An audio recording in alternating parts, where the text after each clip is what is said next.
Assalamualaikum warahmatullahi wabarakatuh. Kami ini berada di pintu air di Alupara.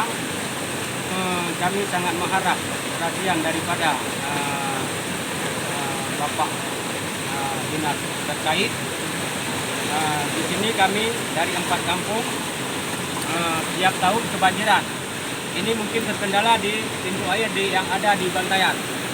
Maka dalam hal itu kami sangat mengharap perhatian daripada bapak-bapak yang ada di provinsi ataupun kabupaten bisa membantu kami di sini.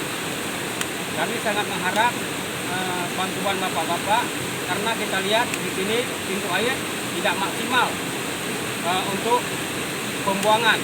Maka untuk itu kami untuk diperhatikan karena kami di sini tiap tahun penanaman bibit pun kadang-kadang 3 kali, ada yang 4 kali. Ini kan kerugian di pihak masyarakat.